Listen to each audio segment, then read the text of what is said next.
about Mexico is what Adam's asking. Sure. He's okay with I'd talking rather about camera. now than after. Yeah. Okay. A little bit.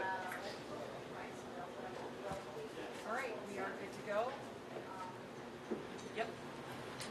Good. All right. Thank you. We'd like to welcome two-time Sentry champion here into the Sentry Media Center. Thank you for coming in today, Justin. I do want to start off a little bit of some news that came out earlier today. One of the best journalists out there in the golf media, Steve DiMeglio, passed away, and just want to get your thoughts on that. Yeah, I'm sure shocked like everybody. It's awful. You never want to when you see somebody and saw him at the Hero. It's not like all of us knew he wasn't doing well, right? And like it's hard to tell with Steve because his demeanor was still the same. I wouldn't have characterized him as a positive person by any means.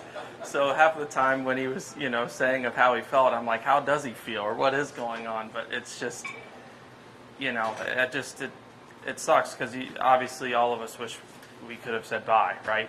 And it's awful. And it's, he's always been so great to me, to my family. The amount of texts he'd send me of good luck, and I think he's definitely more optimistic Alabama fan than I was. It seemed like anything that happened with them in football, it was a wellness check probably more than anything, just making sure I was okay and everything was going to be okay. And but that's the kind of guy he was. He'll be missed, and he'll be on all of our minds and hearts. So it's very sad.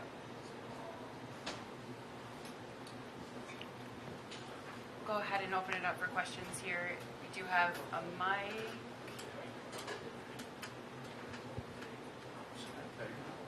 Justin, you've been here a lot of times. You've won here a couple times, and you've seen kind of some evolution of this tournament. Can you just talk about that? And it seems like they've kind of come out on the strong side. If you could just talk about how you've seen this tournament itself evolve. It has. It's changed a lot. Before or in past, it was. It was dependent on how many people won tournaments. Like I remember, I think my first year playing, there was maybe only 30 people, and then I had people or years where it was kind of 38 or 9, and then so it always fluctuated, which kind of made it cool and different. It's still obviously it's a tremendous honor and accomplishment to be here and starting the year here. I've always enjoyed the week. I think it's obviously totally different golf than we play a lot of the year, but it's fun. You can make a lot of birdies. You can get it going. It's wide fairways, and it can obviously be very windy where you have to kind of be creative and hit shots. But it's very much once you get there, you kind of figure out how the course is playing and how you're going to attack it and manage everything. But no, there's no place I want to be starting my year more than Kapalua every year. So last year watching it on my couch sucked pretty bad, to be honest, so I'm glad to be back. I remember when you won in Medina, I think, for your first win of the year. I think the only thing that had you over the moon was your spot in here. Is there any, and I guess we can't put toothpaste back in the tube, is there any part of you that liked the idea that it was winners only, or not, because you wouldn't be here now? Yes, I'm on both sides. I think it's I'm glad to see what I think there was maybe a year or two. It's like it couldn't be the Sentry Tournament of Champions if it's, you know what I mean? And it's like the aspect of, there's only one way you know how to get there, and it's you had to win. And I did think that was cool. But at the same time, like, this is a great opportunity to get more players here and more top names here. And, I did a little junior clinic for Troon yesterday, and there were so many kids that showed up, and it was, it was impressive, but also it's not like, kids that live in Indiana or Kentucky, like, maybe you're fortunate enough to go to Memorial or something. It's like they're in Hawaii. Like, if they're not traveling to any of our tournaments. And so they're ecstatic when as many of us can come here as possible. So I think it's better for the tournament. It's just better for everything, and then and it's also better for me selfishly because I'm here this year. So I like that part too. I have to ask you, did you Did you appreciate the difficulty of winning any more in the last 2 years than before when you were winning with some regularity? I underappreciated it then, for sure. I truly felt like I was going to win multiple times every season, pretty much until I lost it a little bit. And it's just so hard to win out here. You definitely need to. Naturally, the better player that you are, you can get away with more mistakes. But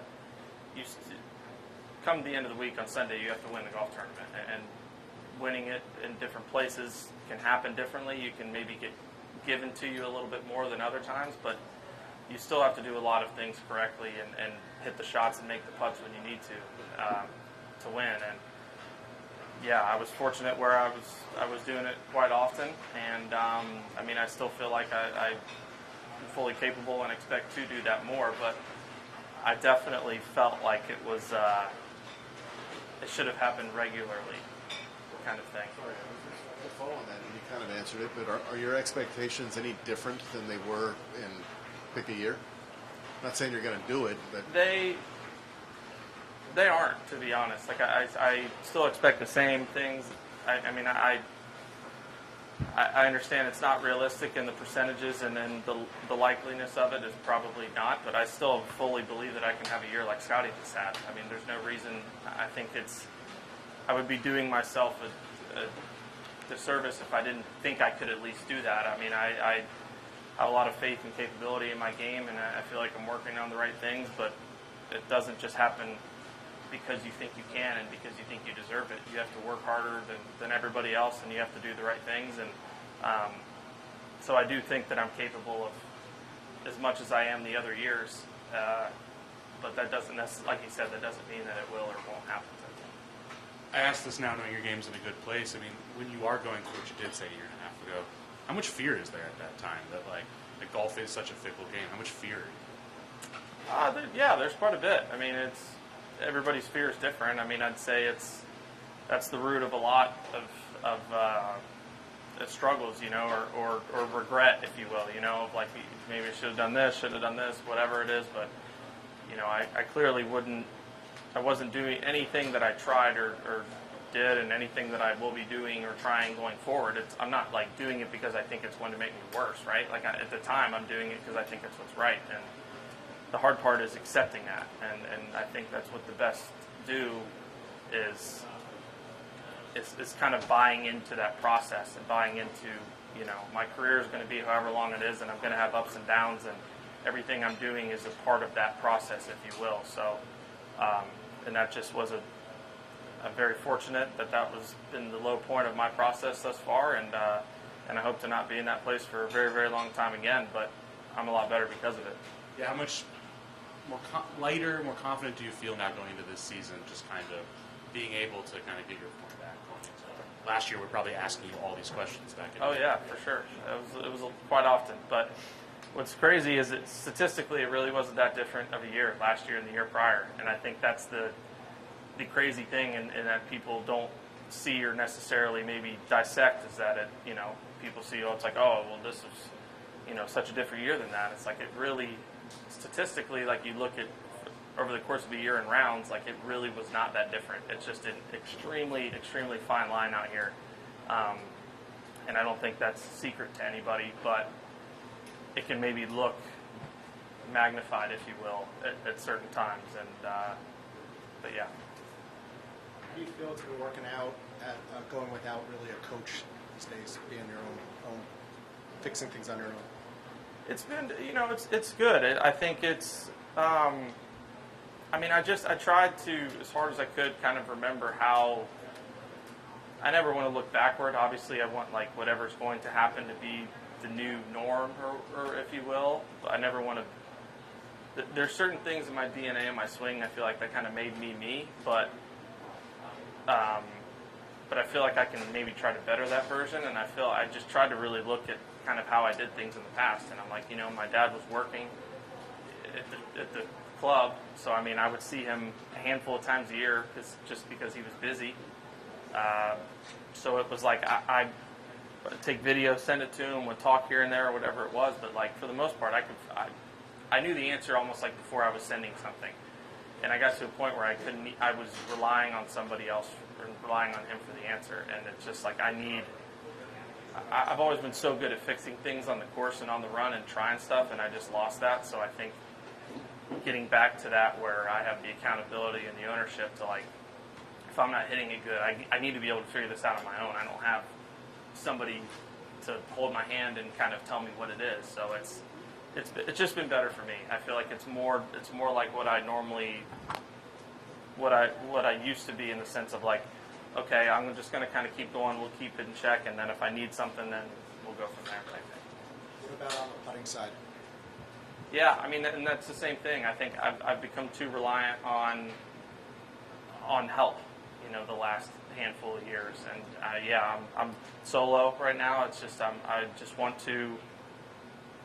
I'm a great putter. I know I have. I've made a lot of extremely clutch putts and big putts in my career, and talent doesn't leave your body. It doesn't just go away. It's just getting the confidence back and doing the right things to where the confidence is there when I'm out playing in tournaments, and that's what I've been working on to get to a place where where that is. Two things. Are you using that mini driver? I'm not, no. Okay. Second question, let's move on then. The list of goals that you never share until you post them on Instagram and make fun of them at the end of the year. How much do they change year to year? Not very much. Outside of a Ryder Cup or President, those kind of variations, yeah. But if it's a statistical goal, like how much is that? It doesn't change often. Like, I really want to hit 60% of my fairways. Like, I can't seem to do it in my career thus far, but this is going to be my year. I can feel it.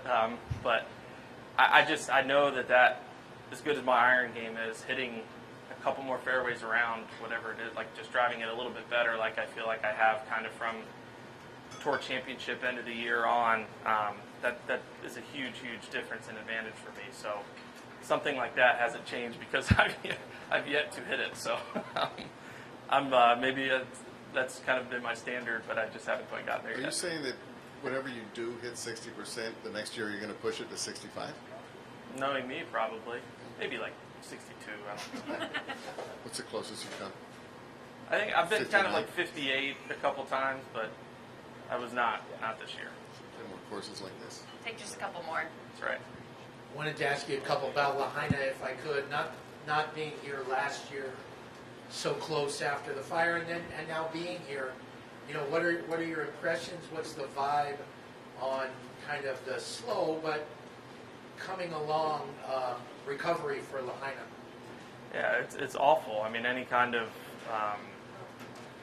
just disaster like that, it's way more than what it does. I mean, it affects everything so much. It's the first thing everybody thinks of. It's like, oh my gosh, it's what's happened to these families and their homes and everything. It's you think of little things like we've talked to restaurants around here where it's like so many people that lived in Lahaina that they were using for work, and then they have to alter things like that, or it's maybe buildings or restaurants that people went to forever and locally owned. I mean, there's so many things that are involved in it, and it's so sad. And I wish it's something you could just speed up, and obviously something that severe doesn't just fixed and solved overnight, and hopefully we'll continue to get built back up, and people will return to somewhat of normalcy. But it's I mean, that's a completely life-altering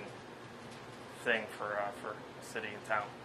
How heartening is it, and I'm not asking for any specifics, but to see yourself and a lot of your peers, golfers in this field and last year's field, past fields, kind of helping out and doing what they can as individuals, but on a pretty big scale, you guys as a group. Yeah, it's great. I think we're very, very fortunate the places that golf takes us. But I mean, so many guys do so much like philanthropy that doesn't even just get shown, right? I think it's not the reason you do it naturally, but we have great opportunities at places like last year. I do remember seeing a lot of guys were doing whatever birdies or eagles, whatever it may be. And I think it's great. I mean, there's nothing like I enjoy more like what I did yesterday, like the clinic for juniors. Like that's so much fun because it's any chance that we have to be able to help, whether it's financially or not. I mean, that makes a difference, and if we can make difference in the positive way, that's a huge bonus, and it's very fortunate. So many guys have been able to impact financially and help out. Guaranteed some of those kids you saw yesterday were probably displaced at the very least, maybe lost family members. But what did you see in their eyes, man, yesterday? How cool was that for you? It's great. It's great. I mean, a lot of the kids will be at the airport and kind of helping us when we get in. And, I mean, there was a kid that was there like one of my first years who's going off to college next year. I mean, he's taller than I am. Not that that's not saying much, but he's taller than me. And, he's off. He's about to be a freshman at, of UH, which is pretty cool. So it doesn't feel that long. It is now. It doesn't feel that long ago. I was in, similar shoes to them, and it's just funny. I'm asking if they play sports, and like, I don't know. I'm like, you're 13. Like, play everything you can. Who cares? Like, your problems are problems. Like, just enjoy it and enjoy being a 13-year-old. So it's cool to be around them. Gordy? I'm sure it wasn't an ideal situation last fall not being on the President's Cup team, but was there any thing you could gain from that experience of kind of watching and for once not being planning for a cup? For sure. I haven't had the opportunity to play pissed off for a while, so I'm pretty excited to play a little pissed off this year. What is pissed off call for? It's just some people like to. I didn't deserve to be on the team, but mentally inside my mind, I always think and know that I'm going to be a good addition to a team. So sometimes you have to tell yourself some things, but like I said, I'm excited to, and I love Jim, and we've talked many times, and our friendship and relationship hasn't changed at all. But there'd be nothing more I'd love than about 4 or 5 or 6 times this year text him and say good call. But I'm glad that they won and was pulling for him like crazy. But luckily we're close enough where I feel like I can do that and he won't get too mad. What was that call? What did you get a call? I assume. What was that like? I mean, it sucked. I don't know how it was. I was on a trip with Jill, so I felt bad for her because it was in the morning. So it was like kind of ruined that day. Pretty sure I ordered a beer at lunch. I needed that one, but. It was fine. I mean, it was. I think Jill could see it. Like if it was my choice, if I was home, I would have gone straight to the range. Like I was just like I'm so ready and motivated to like. All right, I didn't make it. It is what it is. But like I'm going to prove why I don't think that was a good decision. Like I said, it was the right decision. But some things you just have to kind of tell yourself. You want to make sure. I assume very motivated to make sure you're not in that position again.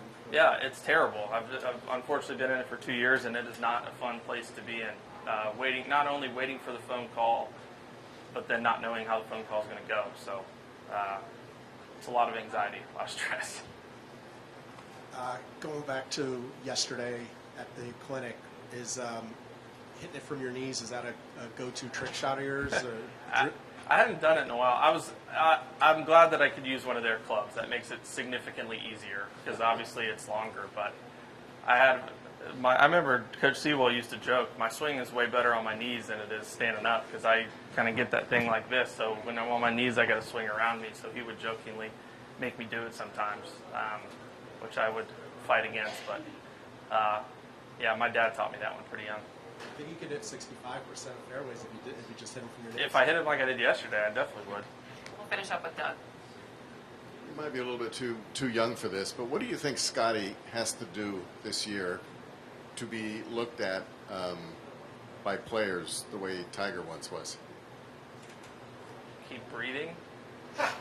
Maybe he's already there. I mean, yeah. You weren't there for you caught Tiger winning majors, but not kind of the absolute younger Tiger. There was an intimidation level. Like I can't beat this guy. I'm playing for second kind of thing. I mean, I think he just does it so differently. But I think his demeanor, I think it could be easy. I shouldn't say it obviously wouldn't be easier than it was for Tiger, but it could be easy for people to kind of fear or be hard to play against him because of how even keel he is. I mean, he does show emotion. He gets pissed off, but he just, he's not, waving to the crowd, doing all this. Like, I've watched highlights of him so many times, and I'm so impressed by just how he's like this. He's so focused and just playing the best that he can, hitting every shot the best that he can so much, and it's like he's not playing anything else or anybody else. And I think he just keep doing what he's doing. Hopefully, selfishly, hopefully not. Hopefully I can take some wins from him, but he's doing all right. And lastly, and I'm not accusing you of spending all your time watching golf on TV, but what do you think was the coolest win last year? The coolest win? Golf fan. What's that? Golf fan. Yeah. That's kind of hard to think of.